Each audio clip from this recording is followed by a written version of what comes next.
Hi,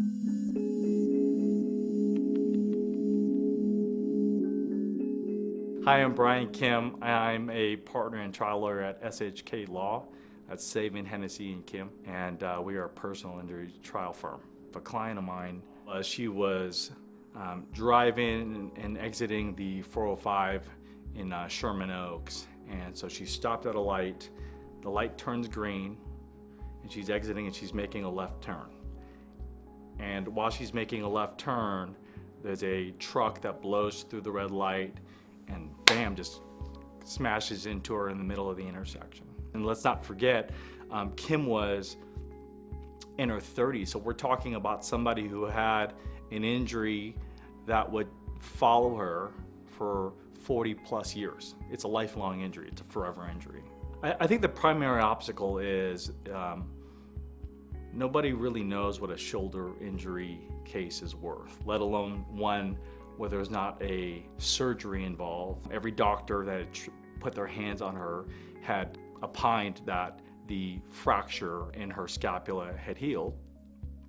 And so I think the biggest obstacle was getting around the idea that these types of injuries are not a very big deal. It's a small injury, and small injuries aren't worth that much money. And I think being able to visualize and learn and understand, okay, that's why she has this kind of, as she would describe it, like a bone type, deep, achy pain, right?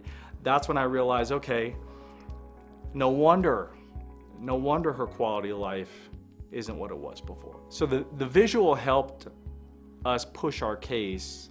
It was actually kind of the springboard to our case. I think the biggest defenses that the defense brought forward was, okay, so she fractured her scapula, it healed. Number two, she looks okay, from the outside at least. And three, her residual pain or her ongoing pain, it wasn't a whole lot. She wasn't complaining about constant crippling pain. It was a low-grade pain. And so from their perspective, when you combine all those things, it's like, that's not worth very much money. We've used DK Global from the start of SHK. It's an integral part of our practice. Today's generation isn't just heavily reliant on visual images, but I think it's an expectation.